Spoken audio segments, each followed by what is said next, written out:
বিসমিল্লাহির রহমানির রহিম। Sylhet city corporation আয়োজিত আজকের এই অনুষ্ঠানের সম্মানিত সভাপতি, অনুষ্ঠানে উপস্থিত মন্ত্রী পরিষদের সদস্যবৃন্দ, উপস্থিত সংসদ সদস্যবৃন্দ, সিলেট সিটি কর্পোরেশনের বিভিন্ন সম্মানিত ব্যক্তিবর্গ, উপস্থিত কূটনৈতিক সদস্য, উপস্থিত সাংবাদিক ভাইরা এবং সিটি কর্পোরেশনের সকল কর্মকর্তা এবং কর্মচারীবৃন্দ, আসসালামু আলাইকুম। আজকের দিনটি বেশ সুন্দর দিন।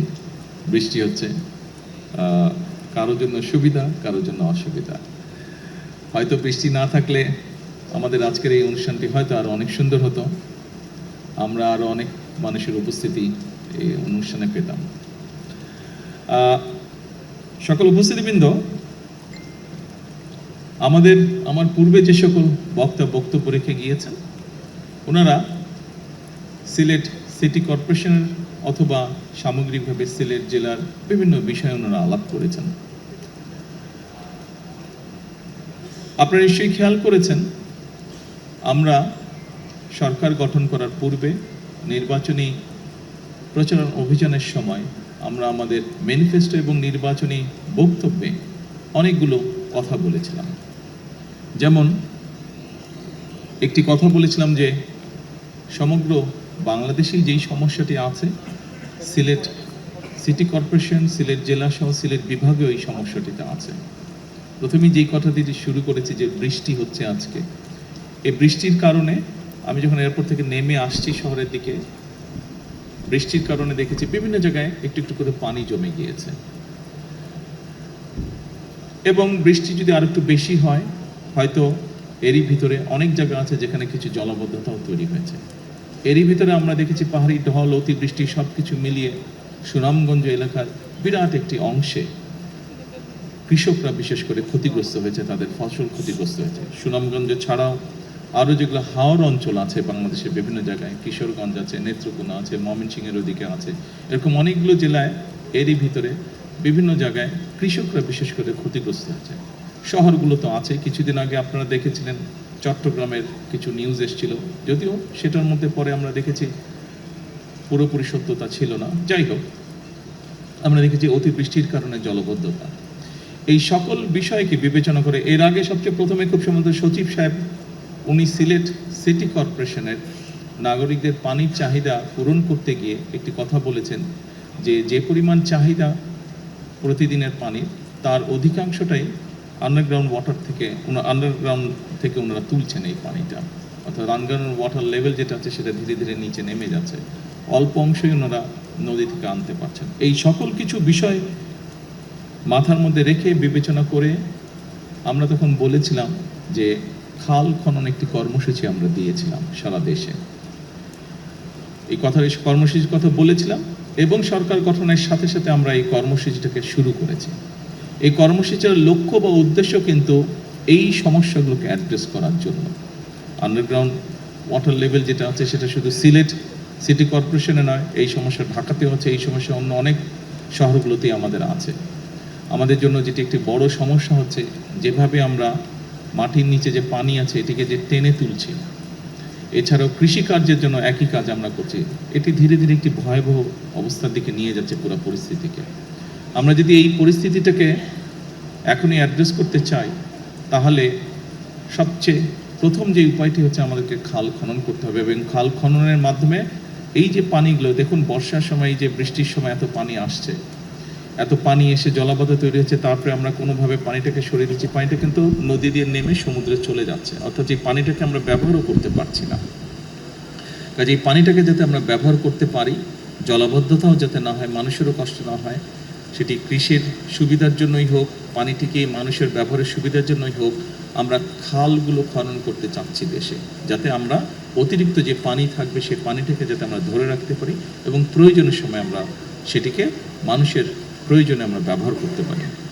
আজকে এই অনুষ্ঠানে আসার আগেই সিটি কর্পোরেশনের জলাবদ্ধতা নিরসনে একটি প্রকল্পের কাজ শুরু হবে, সেটির ভিত্তিপ্রস্তর আমি স্থাপন করে এসেছি। আমি ইঞ্জিনিয়ার সাহেবকে জিজ্ঞেস করেছিলাম যে ওনারা যেই প্রেজেন্টেশন দিয়েছেন তার উপরে যেটা আমি বুঝতে পেরেছি যে এই কাজটি সম্পন্ন হলে আমরা ধরে নিতে পারি ইনশাল্লাহ সিলেট শহরে জলাবদ্ধতা হবে না, অতিবৃষ্টি হলেও বা বৃষ্টি হলেও জলাবদ্ধতা হবে না। তবে অবশ্যই এখানে আরেকটি বিষয় আমাদেরকে খেয়াল রাখা প্রয়োজন, যেই সমস্যাটি শুধু সিলেটে নয়, যেই সমস্যাটি আমাদের প্রায় সবগুলো শহরে সামগ্রিকভাবে হয়তো সমগ্র দেশেই আছে। এখানে মুক্তাদি সাহেব একটু আগে আমাকে বলছিলেন যে সুরমা নদীতে খুব সম্ভব সচিব সাহেবের বক্তব্যের মধ্যে বোধহয় বিষয়টি ছিল যে সুরমা নদীতে বিভিন্ন পলিথিন থেকে আরম্ভ করে প্লাস্টিক থেকে আরম্ভ করে টিন থেকে পড়তে পড়তে যে স্তরটা জমা হয়েছে বেশ পুরু হয়ে গিয়েছে। প্রায় বছরখানেক আগে, তখন তো অবশ্যই আমি লন্ডনে ছিলাম, সেখানে আমি যে কোনো একজন ভদ্রলোকের সাথে আলাপ করছিলাম যার কিছু এক্সপার্টিস রয়েছে এই বিষয়গুলোর উপরে। এবং ঢাকার যে বুড়িগঙ্গা নদীর কথা আপনারা সকলেই জানেন, নাম শুনেছেন, সকলে না দেখলেও নাম শুনেছেন। সেই বুড়িগঙ্গা নদীতে ওনাদের বক্তব্য অনুযায়ী প্রায় 2 মিটার মানে 5-6 ফিটের মতন প্রায় স্তর জমে গেছে নিচে, এত স্তর জমে গেছে ময়লা জমে জমে। এই বিষয়টি কম বেশি প্রায় সবগুলো বাংলাদেশের শহরের ক্ষেত্রেই প্রযোজ্য, এবং এই বিষয়টিকে যদি আমরা এখনই অ্যাড্রেস করা না ধরি তাহলে একটা সমস্যার মধ্যে পড়তে হবে। বুড়িগঙ্গা নদীর পানি অসম্ভব রকম বিষাক্ত হয়ে গিয়েছে। এইভাবে যদি সবগুলো নদী বিষাক্ত হতে থাকে তাহলে একটা অসম্ভব ভয়াবহ পরিস্থিতিকে আমরা সকলে ধাবিত হচ্ছি। কাজেই এই বিষয়ে আমাদের মানুষকে সচেতন করতে হবে। সিটি কর্পোরেশনকে আমি অনুরোধ করব, অবশ্যই আপনারা বিভিন্ন প্রকল্প গ্রহণ করবেন মানুষ যাতে সেবা পায়, কিন্তু একই সাথে পাশাপাশি যদি আপনারা মানুষকে অ্যাওয়্যার করার জন্য, সচেতন করার জন্য কতগুলো উদ্যোগ নেন, যেমন প্লাস্টিক, পলিথিন, কাগজ, যে কোনোই বর্জ্যদ্রব্য হোক না কেন, এই জিনিসগুলো যত্রতত্র যাতে আমরা না ফেলি।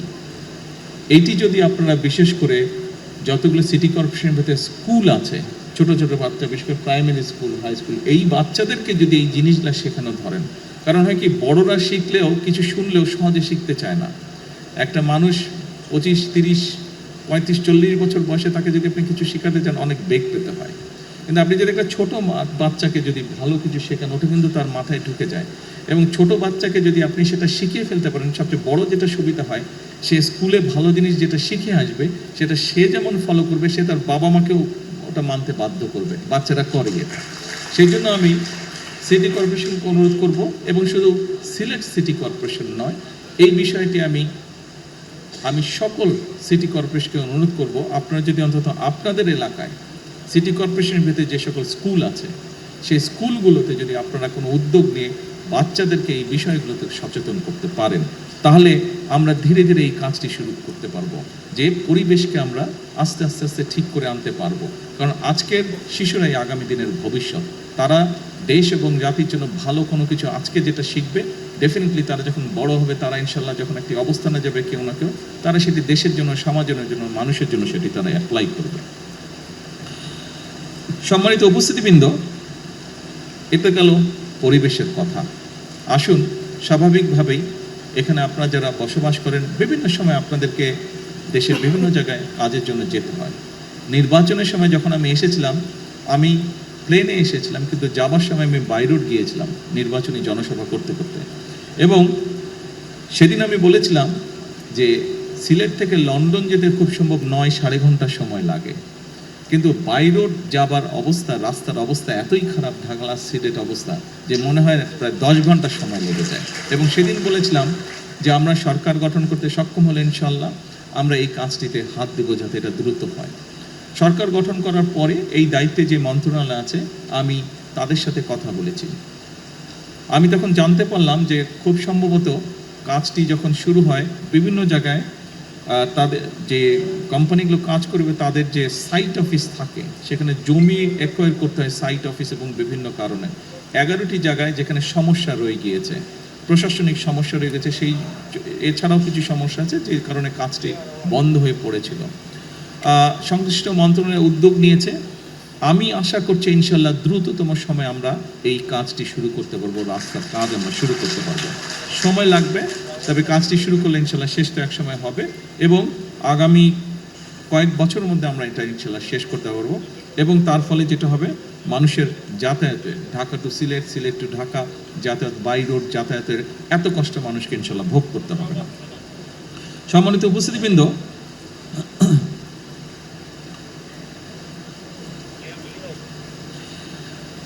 অবশ্যই শুধু রাস্তা আমাদেরকে বাড়ালেই যে সমস্যার সমাধান হবে তা না, একই সাথে আমরা যদি রেলওয়ে, যেখানে আমরা কম খরচে যাতায়াত করতে পারি, একই সাথে ব্যবসায়ীরাও তাদের ব্যবসায়িক মাল আনা নেওয়ার ক্ষেত্রেও কম খরচে আনতে পারেন আমরা যদি রেলওয়েটাকে ডেভেলপ করতে পারি। আমাদের বর্তমান সরকার আমরা একটি উদ্যোগ গ্রহণ করছি যে সারা দেশে কিভাবে রেল যোগাযোগটাকে বৃদ্ধি করা যায়। রেল যোগাযোগটাকে বৃদ্ধি করলে স্বাভাবিকভাবে অধিকাংশ মানুষ এটিতে যাতায়াত করবেন, এটিতে খরচ কম হবে, সেটি যাতায়াতের খরচ কম হবে, সেটি ব্যবসায়িক কারণে খরচ কম হবে। আমরা রাস্তা যতই বড় করতে থাকি ততই গাড়ি নামবে রাস্তায়, ট্রাফিক বাড়বেই। এবং আরেকটি বিষয় আমাদের মনে রাখা প্রয়োজন, জনসংখ্যার ভিত্তিতে আমরা পৃথিবীর খুব সম্ভবত 8ম স্থানে আছি, কিন্তু আমরা ল্যান্ড ওয়াইজ যদি চিন্তা করি আমাদের দেশটা হয়তো অত বড় না, অনেক দেশে থেকেই ছোট। সেজন্য আরেকটি গুরুত্বপূর্ণ বিষয়, বাংলাদেশ হচ্ছে একটি কৃষি প্রধান দেশ। সেজন্য রাস্তা যদি নির্মাণ করি আমরা, একই সাথে কিন্তু আমাদের ফসলি জমিও নষ্ট হচ্ছে। সেজন্য সেই বিষয়টাকে আমাদের মাথায় রাখতে হবে। এত বিপুল সংখ্যক জনগোষ্ঠীর খাবার তো আমরা বিদেশ থেকে ইম্পোর্ট করা সম্ভব না, এবং আমরা আলহামদুলিল্লাহ মোটামুটিভাবে খাদ্য স্বয়ংসম্পূর্ণ, কাজে এইটিকেও আমাদের ধরে রাখতে হবে। সেজন্যই অবশ্যই রাস্তার উন্নয়ন, আমরা রাস্তার ক্ষেত্রে যোগাযোগ ব্যবস্থা উন্নয়ন করব, কিন্তু রেলটাকে আমরা ডেভেলপ করতে চাই। স্বাভাবিকভাবেই সিলেটের মানুষ নিশ্চয়ই উৎসাহী হবেন না, খুব ইন্টারেস্টেড হবেন না শুনতে যে ঢাকা রংপুর রেল ব্যবস্থা উন্নতি হচ্ছে। আপনারা নিশ্চয়ই ইন্টারেস্টেড হবেন যে ঢাকা সিলেট বা সিলেট ঢাকা রেল ব্যবস্থা উন্নতি হচ্ছে। আমরা চেষ্টা করছি এ ব্যাপারে, ইনশাল্লাহ এ ব্যাপারে আমরা চেষ্টা করছি যে ডবল লাইন কিভাবে করা যায়, ডাবল লাইনের মাধ্যমে এই সমস্যাটার সমাধান করা যায়, দ্রুততর করা যায় ঢাকা সিলেট বা সিলেট ঢাকা রেলওয়ের ব্যবস্থা। আসনের পরে আমি যখন নির্বাচনী সময় বিভিন্ন এলাকায় গিয়েছি দেশের, শুধু সিলেট নয়, সিলেট সহ বাংলাদেশের উত্তর অঞ্চল বলেন, দক্ষিণ অঞ্চল বলেন, যে এলাকায় গিয়েছি আমি অনেক বিষয়ের মধ্যে একটি বিষয় এলাকার মানুষ আমার কাছে তুলে ধরেছে, এবং খুব স্বাভাবিকভাবেই আমরা বিষয়টি ভিন্নভাবেও জানি। সেটি হচ্ছে বাংলাদেশের মানুষের স্বাস্থ্য ব্যবস্থা বা চিকিৎসা ব্যবস্থা। দুঃখজনকভাবে হলেও সত্য যে শহরের মানুষ কিছুটা চিকিৎসা সুবিধা পেলেও গ্রামের অধিকাংশ জায়গায় এখনও আমরা ভালোভাবে স্বাস্থ্যসেবা পৌঁছে দিতে সক্ষম হইনি, এবং সেজন্যই আমরা বলেছিলাম যে আমরা একটি ব্যবস্থা গ্রহণ করতে চাই। এটি আমি সংক্ষেপে আপনাদের সামনে তুলে ধরছি, আমি এর আগেও কয়েকবার বলেছি। দেখুন, এখানে আপনারা যারা আছেন সিলেটের মানুষ, বিশেষ করে অনেকেরই, প্রায় বহু মানুষেরই লন্ডন সফর করার সুযোগ হয়েছে। যারা যারা লন্ডনে গিয়েছেন আপনারা সকলেই জানেন NHS নামে একটি প্রকল্প আছে, বা NHS নামে একটি ওখানে সংগঠন আছে, যাদের দায়িত্ব হচ্ছে সেই দেশের সকল মানুষের, যারা সেই দেশের বৈধ নাগরিক, তাদের সকলের চিকিৎসা ব্যবস্থা তারা লুক আফটার করে, তারা দেখভাল করে। এবং ব্রিটেনের মতন দেশে কিন্তু NHS নিয়ে এখন তারা বেশ প্রেসারে আছে। এটি একটি ব্যয়বহুল বিষয়। সেই দেশের আইন অনুযায়ী সেই দেশের নাগরিক বা বৈধভাবে যারা বসবাস করে তাদের যে কোনো ধরনের অসুস্থতা সুস্থ করার দায়িত্ব হচ্ছে সরকারের। সেই জন্য খুব স্বাভাবিকভাবেই যেহেতু এটা সরকারের দায়িত্ব, সরকারের উপর একটি চাপ থাকে, অর্থনৈতিক একটি বিষয় থাকে এখানে বিষয়। আমরাও চাই আমরা আমাদের দেশের নাগরিকদেরকে সুস্থ রাখতে, তাদের কাছে স্বাস্থ্যসেবা পৌঁছে দিতে। কিন্তু যেটি এখন ইউরোপে প্রত্যেকটি দেশই দেখছে, যেই দেশগুলো উন্নত তারা দেখছে যে স্বাস্থ্যসেবাটা, একজন মানুষ যখন অসুস্থ হয় তাকে চিকিৎসা দেওয়া, ডাক্তার, নার্স, হসপিটালের বেড, ওষুধপত্র সব কিছু বেশ ব্যয়বহুল। কাজেই আমরা যদি একটি পরিকল্পনা গ্রহণ করি যে আমরা যদি মানুষকে সচেতন করতে পারি, সচেতনতার মাধ্যমে আমরা যদি অসুস্থ মানুষের সংখ্যা কমিয়ে আনতে পারি, তাহলে যারা অসুস্থ হবেন তারা বেটার সার্ভিস পাবে যখন তারা ডাক্তারের কাছে যাবে, যখন তারা হসপিটালে যাবে। আমরাও এরকম একটি পরিকল্পনা গ্রহণ করছি, এবং এর অংশ হিসেবেই আমরা দেশে 1 লক্ষ স্বাস্থ্যকর্মী নিয়োগ করার পরিকল্পনা গ্রহণ করেছি। এই মানুষগুলো, এবং এই 1 লক্ষের মধ্যে 80% থাকবে নারী স্বাস্থ্যকর্মী। এই মানুষগুলোর দায়িত্ব হবে গ্রামে গ্রামে, ঘরে ঘরে যাওয়া। শহরেও তারা থাকবে, তবে আমরা জোর দেব গ্রামের মানুষের উপরে বেশি। তারা যাবে, তারা মানুষগুলোকে, বিশেষ করে পরিবারের নারী যারা আছেন, যারা সংসার দেখাশোনা করেন, দায়িত্ব যাদের, তাদেরকে গিয়ে তারা অ্যাওয়্যার করবে, সচেতন করবে যে কোন খাবারটি খেলে ডায়াবেটিস হবে না, কোন খাবারটি খেলে কার্ডিয়াক হবে না, বা লাইফস্টাইল কী হলে তার হার্টের সমস্যা হবে না, কোন খাবারটি খেলে কিডনির রোগ হবে বা কিডনির রোগ হবে না, এই বিষয়গুলি সম্পর্কে তাদেরকে সচেতন করবে, হাইজিন সম্পর্কে তাদের সচেতন করবে। অর্থাৎ আমরা চাচ্ছি যে ইনশাল্লাহ ধীরে ধীরে আমরা সামগ্রিকভাবে পুরো দেশে অসুস্থ যত বেশি সংখ্যক মানুষকে সুস্থ রাখা আমাদের লক্ষ্য। তার ফলে স্বাভাবিকভাবে যারা হসপিটালে আসবে পরবর্তীতে অসুস্থ হয়ে তাদেরকে যাতে বেটার চিকিৎসা দেওয়া যায়। স্বাভাবিকভাবেই চিকিৎসা অসুস্থ মানুষের সংখ্যা যখন কম হবে, আপনার মেডিকেলের ক্ষেত্রে আমাদের জন্য সুবিধা হবে টেক কেয়ার করতে। সম্মানিত উপস্থিতিবৃন্দ, সিলেট মেডিকেল কলেজের অধীনে 250 শয্যার একটি হাসপাতাল, এই হাসপাতালটি আমরা চেষ্টা করছি দ্রুত যাতে চালু হতে পারে ইনশাল্লাহ। একই সাথে আমরা এরপরে এটাকে চেষ্টা করব এক্সপ্যান্ড করে 1200 শয্যার একটি হাসপাতালে নিতে আমরা ইনশাল্লাহ চেষ্টা করব, আমাদের পরিকল্পনার মধ্যে রয়েছে। আরেকটি বিষয় এখানে উঠে এসেছে আলোচনায়, বেশ কয়েকজন বক্তা আমার আগে উল্লেখ করেছেন যে একটি সমস্যা আছে এখানে, খুব সম্ভবত মুক্তাদি সাহেব বোধহয় ওনার বক্তব্যে বলেছেন যে সিলেটে সেই পরিমাণ ইন্ডাস্ট্রি বা কলকারখানা ব্যবসায়িক প্রতিষ্ঠান নেই। খুব স্বাভাবিকভাবেই অনেক মানুষ, তরুণ সমাজের অনেক সদস্য তারা বেকার থাকে।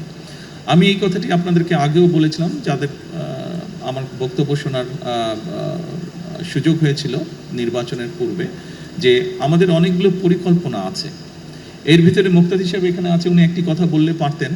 সরকার গঠন করার বোধহয় সপ্তাহখানেকের মধ্যে আমি ওনাকে দেখেছি, যেহেতু শিল্প কলকারখানার আন্ডারে বাংলাদেশ অনেকগুলো বিভিন্ন জায়গায় অনেক কলকারখানা বন্ধ হয়ে পড়ে আছে। আমরা সিদ্ধান্ত গ্রহণ করেছি এই কলকারখানাগুলোকে যত দ্রুত সম্ভব কারণ বের করে যত দ্রুত সম্ভব, যদি দরকার হয় আমরা প্রাইভেটাইজ করবো সেগুলোকে, যারা এগুলো চালাতে আগ্রহী তাদের কাছে আমরা হ্যান্ড ওভার করবো। অর্থাৎ এই কলকারখানাগুলো আমরা দ্রুত, খুব সম্ভবত এই সপ্তাহে বোধহয় এই ব্যাপারে আপনার সাথে বসার কথা আমার বোধহয় 4 তারিখে, ওই যে অন্য সবাইকে নিয়ে 4 তারিখে এটার ওনারা রিপোর্ট দেবেন আমাকে যে কতটুকু আমরা অগ্রসর হলাম। কাজে আমাদের লক্ষ্যই ছিল, তখনই আমরা বলেছিলাম যে এই কাজটি আমরা শুরু করব, এবং এই কাজটি শুরু করতে পারলে একদিকে সারা দেশে বহু কর্মসংস্থানের ব্যবস্থা হবে, এটি গেল একটি বিষয়। এবং একই সাথে আমরা চেষ্টা করছি দেশে এবং বিদেশে যারা বিনিয়োগকারী আছেন তাদেরকে উৎসাহিত করার জন্য, যাতে তারা বিভিন্ন ব্যবসা প্রতিষ্ঠান, মিল কারখানা অথবা সার্ভিস ইন্ডাস্ট্রি যেটাই হোক, তারা যাতে বিনিয়োগ করেন এবং বিভিন্ন সমস্যা আছে সেই সমস্যাগুলোতে তাদেরকে আমরা চেষ্টা করছি সহযোগিতা করতে, যাতে তারা বিনিয়োগ করেন, কর্মসংস্থানের সুযোগ হয়। সিলেটে একটি আইটি পার্ক করা হয়েছিল, আইটি পার্কটি সেভাবে সচল নেই। এই আইটি পার্কটি নিয়ে অলরেডি এর মধ্যে আমাদের আলোচনা হয়েছে, আমাদের যে মন্ত্রণালয় আছে তারা কাজ করছে। আমি কোয়াইট কনফিডেন্ট আই যে ইনশাল্লাহ দ্রুততম সময়ে আমরা এটা চালু করতে সক্ষম হবো আইটি পার্কটি, যাতে করে আমাদের তরুণ সমাজের অনেক সদস্য আছে যারা ফ্রিল্যান্সিংয়ের কাজ করে, আইটির বিভিন্ন কাজ করে, ডাটা প্রসেসিং কাজ করে, তাদেরকে আমরা ওখানে সুযোগ তৈরি করে দেওয়ার চেষ্টা করব, যাতে করে সেই মানুষগুলো যারা কাজ করছে তারাও ওখানে কাজ করার সুযোগ পায়, যাতে তাদের ইনকাম বৃদ্ধি করার সুযোগ পায়। যারা কাজ করতে চাচ্ছে কিন্তু কাজ করতে পারছে না, এরকম যারা আছে তাদেরকে আমরা ওখানে সুযোগ করে দেব। আমরা আইটি সেক্টরে এই কাজটি এখানে করতে চাচ্ছি। এর বাইরে আমরা বলেছিলাম যে আমরা বিভিন্ন জায়গায় আমরা চেষ্টা করবো আমাদের যে ভোকেশনাল ইনস্টিটিউট আছে এগুলোকে আপডেট করতে, মডার্নাইজ করতে, ফলে বিভিন্ন মানুষ যারা আছে যাদের বিভিন্ন শিক্ষাগত যোগ্যতা অনুযায়ী এই মানুষগুলোকে আমরা ট্রেন করব, যাতে করে দেশের ভিতরে এবং দেশের বাইরে তারা কর্মসংস্থানের ব্যবস্থা করতে পারেন। সম্মানিত উপস্থিতিবৃন্দ, সংক্ষেপে আজকে এতটুকুই আপনাদের সামনে বলবো। এই হচ্ছে আমাদের পরিকল্পনা, আমরা কি কি চিন্তা করেছি এবং এরই ভিতরে সেই চিন্তাগুলো বাস্তবায়নের জন্য কি কি উদ্যোগ গ্রহণ করছে আপনাদের সামনে আমি আজকে তুলে ধরলাম। দেখুন, 2.5 মাস বয়সে একটি শিশু কিন্তু হাঁটতে পারে না, শিশুটাকে হাঁটতে হলে আরো কিছুদিন অপেক্ষা করতে হয়। বর্তমান সরকারের বয়স 2.5 মাসের মতো। তবে আমরা এরই ভিতরে আমরা যে সকল কমিটমেন্ট দেশের মানুষের সামনে উপস্থাপন করেছিলাম, দেশের মানুষকে আমরা দিয়েছিলাম, সেই কমিটমেন্টগুলো বাস্তবায়নের কাজ আমরা শুরু করেছি। এখানে আজকে যারা উপস্থিতবৃন্দ আছেন আপনারা এরই ভিতরে দেখেছেন যে সারা দেশে আমরা ফ্যামিলি কার্ডের কথা বলেছিলাম নারীদের স্বাবলম্বী করার জন্য, আমরা কৃষক কার্ডের কথা বলেছিলাম, কৃষক ভাইদেরকে সহযোগিতা করার জন্য। আমরা বলেছিলাম যে আমরা দেশে আমাদের যে ভবিষ্যৎ প্রজন্ম আছে তাদের ভিতর থেকে আমরা ভালো যারা বিভিন্ন খেলাধুলায় বিভিন্ন মানুষের বিভিন্ন কোয়ালিটিস থাকে, গুণাগুণ থাকে, সেইগুলোকে আমরা বের করে আনতে চাই। এখানে যারা আমাদের বয়সী আছেন, কম বেশি অনেকেরই ধারণা আছে শহীদ রাষ্ট্রপতি জিয়াউর রহমানের সময় দেশের ছোট ছোট ছেলে মেয়ে যারা ছিল সেই সময় তাদের ভিতর থেকে ট্যালেন্টেড যারা ছিল তাদেরকে বের করে আনার জন্য নতুন কুড়ি নামক একটি অনুষ্ঠান চালু করা হয়েছিল। আপনাদের অনেকেরই সে ধারণা আছে যারা সেই সময় শহীদ জিয়াকে দেখেছেন। সেটারই একটি এক্সটেন্ডেড অংশ হিসাবে আমরা দেশের এই ছোট ছোট ছেলে মেয়েদের ভিতর থেকে ভবিষ্যতে ভালো খেলোয়াড় বের করে আনতে চাই এবং তারই অংশ হিসেবে নতুন করে স্পোর্টস, যেটি আমরা আজকে এই সিলেটের মাটি থেকে আনুষ্ঠানিকভাবে শুরু করব ইনশাআল্লাহ। আমি গতকাল জিজ্ঞেস করেছিলাম আমাদের যে স্পোর্টস মিনিস্টার আছে আমিনুল, তাকে আমি জিজ্ঞেস করলাম যে কত বাচ্চা এনরোল হয়েছে। আমাকে গতকাল সন্ধ্যায় ও যে রিপোর্ট দিল, গতকাল না সরি, এটা পরশুদিন সংসদে আমি জিজ্ঞেস করেছিলাম যে কত বাচ্চা এনরোল হয়েছে। গত পরশুদিন পর্যন্ত ও আমাকে যেটা জানিয়েছে সারা দেশে, এটি আজকে অনলাইনে এখানে উদ্বোধন করব, সারা দেশেই প্রায় সবগুলো জেলাতেই এটা উদ্বোধন হবে। সারা দেশে প্রায় 1,30,000 বাচ্চা গত পরশুদিন পর্যন্ত এনরোল করেছে। কাজেই উপস্থিতিবৃন্দ, আমরা এই 1,30,000 বাচ্চার ভিতর থেকে নিশ্চয়ই 7-8টি ওরা স্পোর্টস ঠিক করেছে। এর ভিতর থেকে নিশ্চয়ই আমরা এমন কিছু খেলোয়াড় বের করে নিয়ে আসতে পারবো যারা ভবিষ্যতে ইনশাল্লাহ দেশের জন্য স্বর্ণ পদক ছিনিয়ে নিয়ে আসবে আন্তর্জাতিক অঙ্গন থেকে। দেশের সুনাম তারা বৃদ্ধি করতে সক্ষম হবে আন্তর্জাতিক অঙ্গনে, দেশকে তারা তুলে ধরতে পারবে। ক্রিকেট যেরকম আজকে আমাদেরকে বিশ্ব দরবারে তুলে ধরেছে বাংলাদেশকে, বাংলাদেশের জন্য সম্মান নিয়ে এসছে, মেয়েদের ফুটবল টিম যেরকম কয়েকদিন আগে দেশের জন্য আন্তর্জাতিক সম্মান বয়ে নিয়ে এসছে, এভাবে আমাদের ছেলেমেয়েরা দেশের জন্য ভবিষ্যতে ইনশাল্লাহ সম্মান বয়ে নিয়ে আসতে পারবে। সকল উপস্থিতিবৃন্দ, আমরা আমাদের দলীয় অবস্থান থেকে একটি স্লোগান দিয়ে থাকি। স্লোগানটি হচ্ছে করব কাজ গর্ব দেশ, সবার আগে বাংলাদেশ। আমি ব্যক্তিগতভাবে দৃঢ়ভাবে বিশ্বাস করি যে পৃথিবীর বহু দেশকে আমরা দেখেছি, বহু দেশ নিয়ে মাঝে মাঝে যখন নিজেরা বসি গল্প করি, আহা ওই দেশটা তো এরকম ছিল, আজ তো কি সুন্দর হয়ে গেছে।